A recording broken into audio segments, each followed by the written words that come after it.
So hello guys, welcome back to Aslo the vlogger. Perunnal കഴിഞ്ഞിട്ട് 2 സിനിമകൾ കാണണമെന്ന് എനിക്ക് ആഗ്രഹമുണ്ടായിരുന്നു. ഒന്ന് Aadujeevitham, 2 Godzilla x Kong the new empire. അത് രണ്ടും ഞാൻ കണ്ടു. അതിനുശേഷം ഇപ്പോൾ ഞാൻ വന്നിരിക്കുന്നത് ആടുജീവിതം എന്ന സിനിമയുടെ എൻ്റെ ഒപ്പീനിയനുമായിട്ടാണ്.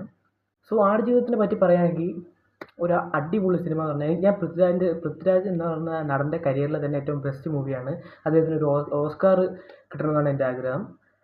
അതുപോലുള്ള പ്രകടനമായിരുന്നു അതിലുള്ളത്. ആ സിനിമയ്ക്ക് വേണ്ടി അദ്ദേഹം എടുത്ത എഫേർട്ട് അത് വളരെ വലുതാണ്. നമുക്ക് എല്ലാവർക്കും അറിയാവുന്ന കാര്യം തന്നെ. നമ്മൾ അവരുടെ ഇൻ്റർവ്യൂ ഒക്കെ ഒരുപാട് കണ്ടിട്ടുണ്ടല്ലോ.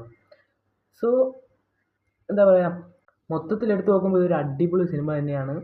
പിന്നെ ഗോകുൽ എന്ന് പറയുന്ന അദ്ദേഹത്തിൻ്റെ ഒരു പെർഫോമൻസ്, അതും ആദ്യമായിട്ട് സിനിമയിലോട്ട് വന്ന ആളാണ്. അദ്ദേഹത്തിൻ്റെ പെർഫോമൻസ് വളരെ മികച്ചു നിൽക്കുന്നുണ്ട്. പിന്നെ വേറെ ആരും, പിന്നെ ഒരു നൈജീരിയക്കാരൻ, അദ്ദേഹത്തിൻ്റെ പേരെനിക്കറിയില്ല, അദ്ദേഹം വളരെ മികച്ച നിൽപ്പുണ്ടായിരുന്നു ആ സിനിമയിൽ.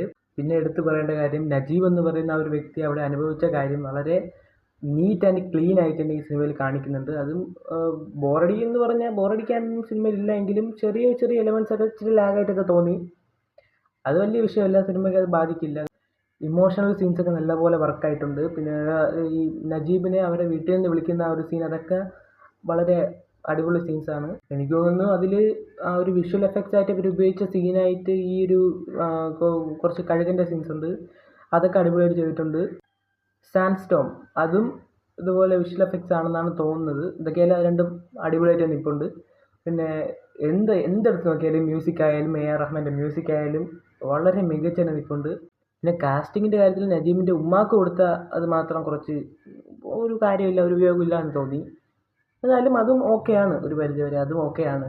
സോ ഓവറോൾ ഈ സിനിമ എടുത്ത് നോക്കുമ്പോൾ ഒരു 8.5, 9.5 ഇതിനെ അകത്ത് വെച്ച് ഞാൻ കൊടുക്കും. അടിപൊളി സിനിമയാണ്, സൂപ്പർ പെർഫോമൻസ് ആണ്. മൊത്തത്തിൽ എടുത്ത് നോക്കിയാൽ ഒരു 9.5-ൻ്റെയും 8.5-ൻ്റെയും ഇടയ്ക്ക് ഞാൻ കൊടുക്കും.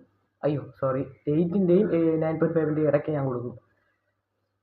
സോ ഈ വീഡിയോ കഴിഞ്ഞ് ഒരു തൊട്ടടുത്ത ദിവസം മിക്കവാറും ഗോഡ്സില എക്സ് കോങ്ങിൻ്റെ റിവ്യൂ വരുമായിരിക്കും. സോ കാത്തിരിക്കുക. ഈ വീഡിയോ ഇഷ്ടപ്പെട്ടെങ്കിൽ ലൈക്ക് ചെയ്യുക, എൻ്റെ ചാനൽ സബ്സ്ക്രൈബ് ചെയ്യുക, പിന്നെ എൻ്റെ ഈ വീഡിയോ പരമാവധി ഒരുപാട് പേരിലേക്ക് എത്തിക്കുക. So by.